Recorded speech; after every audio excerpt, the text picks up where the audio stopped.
She smiled on her wedding day in Hawaii, while investigators were digging up her children's graves back home. She's gonna take her zombie kids to heaven, Lori told friends. And just weeks later, JJ and Tylee vanished. How did a picture-perfect mom become the face of one of America's most horrifying cult murder cases?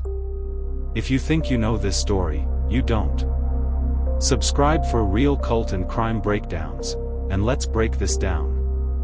To most of the world, Lori Vallow was just another sunny, smiling mom. Blonde hair. Big eyes. A member of the LDS Church. She posted scriptures, took family photos, and raised 3 children in a quiet suburb. But behind closed doors, things were unraveling. She'd been through multiple marriages, started reading apocalyptic books, and she was spiraling into beliefs about angels, light and dark spirits, and the end of the world. It all intensified when she met Chad Daybell, a doomsday author who claimed he'd lived multiple past lives, and that the second coming of Jesus was imminent. And Lori? She believed every word. She called herself a goddess. And according to police records, she started to believe her own children were possessed. Lori's faith turned into obsession. She told friends that some people were light and others were dark. And when someone became too dark, their spirit was lost forever. That's what she claimed happened to her daughter, Tylee, and her youngest, JJ.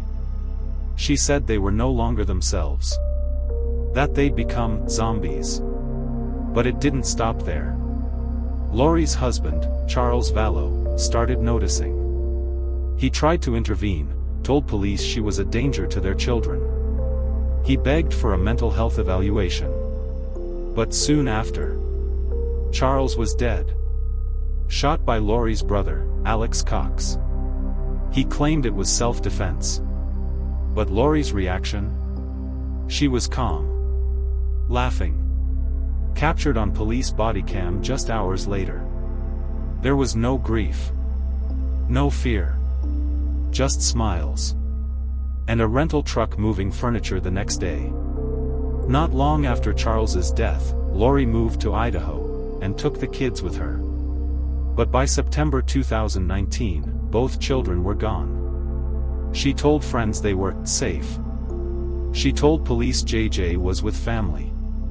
She even sent fake texts from Tylee's phone. But there were no signs of life. No school attendance. No medical records. No photos. Nothing. By October, Lori and Chad were married. In Hawaii. They danced on the beach. Took photos in leis. She wore white. And still, the kids were missing. Their grandparents begged for help.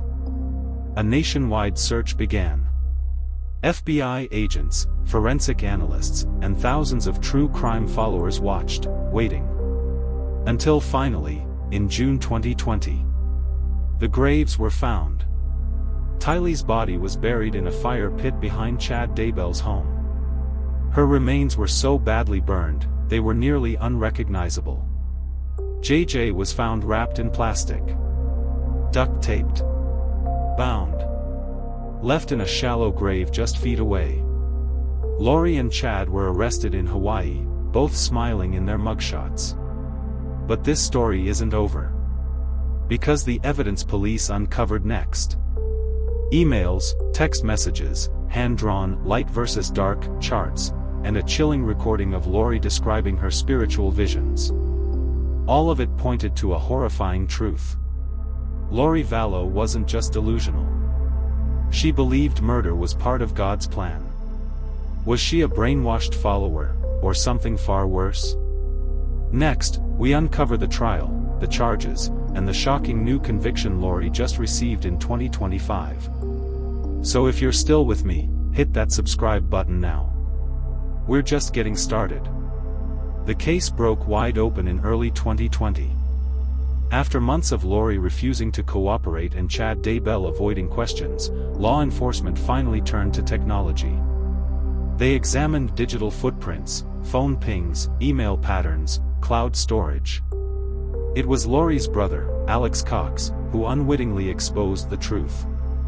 His cell phone data showed precise movement, back and forth between Lori's home and Chad's backyard on 2 key dates: September 8th and 23rd. The exact days Tylee and JJ were last seen alive. FBI agents overlaid the location data with timestamps. Then brought in ground-penetrating radar. At Chad's Idaho property, a team of cadaver dogs began searching the yard. Hours later, they stopped, on a patch of disturbed earth behind the fire pit. That's when the excavation began. Meanwhile, prosecutors reopened another case. Tammy Daybell's death, Chad's first wife, who had mysteriously died in her sleep just 2 weeks before his wedding to Lori. Tammy's autopsy, which Chad tried to block, showed signs of asphyxiation. Text messages between Chad and Lori were now being re-examined. One read: "I had a vision. Her time is near." Another: "A light being is being prepared to take her place." Investigators also discovered that Lori used burner phones and encrypted messaging apps to avoid detection. But Chad? He backed up everything to Google. Emails, voice memos, book drafts, prophecies. In one draft he wrote, "Lori is the chosen one, exalted among the rest. We are gods." That sentence would become central to the prosecution's case. To understand Lori Vallow's crimes, you have to understand her theology. This wasn't just about mental illness. It was about a doomsday hierarchy she and Chad believed in, based on a fringe interpretation of LDS doctrine, mixed with visions, dreams, and power. They believed in multiple probations, that people could live many lives to become divine. Lori thought she had been reborn several times, including once as Jesus' wife. They taught that souls could be ranked as light, dark, or empty. Dark spirits were considered possessed. And possessed bodies, according to Chad, could not be saved. Lori kept written rankings of people in her life, including her own children. JJ was marked light, then dark. Tylee was deemed too far gone. She believed she was part of a chosen group, called the Church of the Firstborn, destined to lead the world after a looming apocalypse. Even more disturbing, she claimed she could discern spirits, communicate with angels, and receive instructions from the other side. She believed Tammy Daybell had been overtaken by a demon named Viola. And Charles Vallow? He was said to be possessed by Ned Schneider.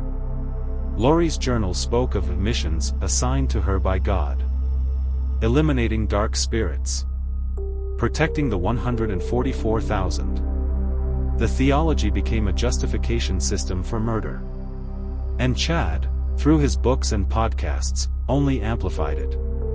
He called Lori his eternal companion. She called him James the Warrior. They believed their union was prophesied in heaven. Prosecutors argued that this shared delusion became a weapon, used to dehumanize their victims, and mask premeditated, ritualized murder.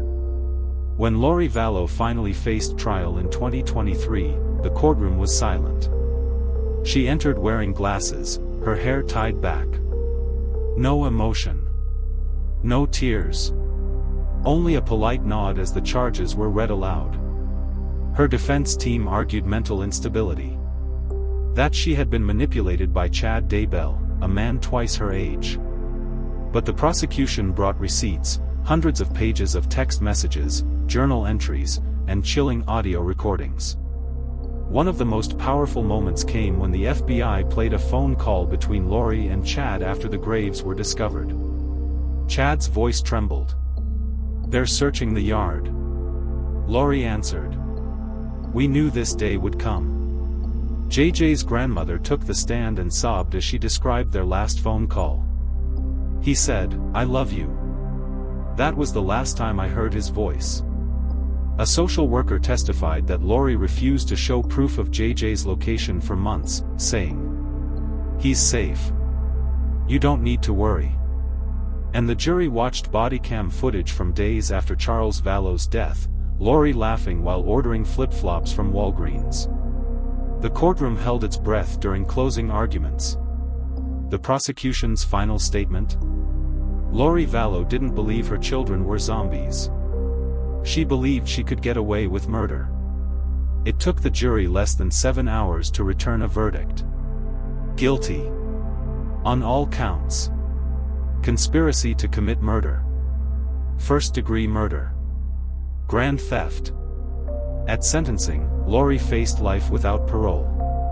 The judge said, "You've shown no remorse. Only divinity. And delusion." She remained stoic. Then said, quietly, "I know my children are happy where they are. I will see them again." That was the last time she addressed the court. Chad Daybell, in a separate trial, received the same sentence, plus additional years for obstruction. Outside the courthouse, a small crowd gathered holding signs. "Justice for JJ. Remember Tylee. No more angels of death." But behind the verdicts were bigger questions. How many people turned a blind eye? Why did no agency act sooner? And how did a woman who posted Bible quotes become a child killer? Lori now sits in an Idaho state prison. But the story isn't over. Because investigators are still reviewing other deaths, like Tammy Daybell's and Charles's earlier suspicions. There are whispers of sealed letters, spiritual advisors, and potential accomplices.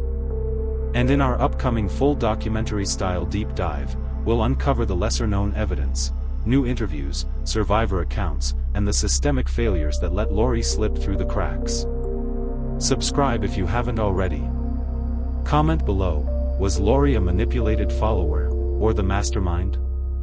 And most importantly, never forget JJ and Tylee. Their names must outlast her story.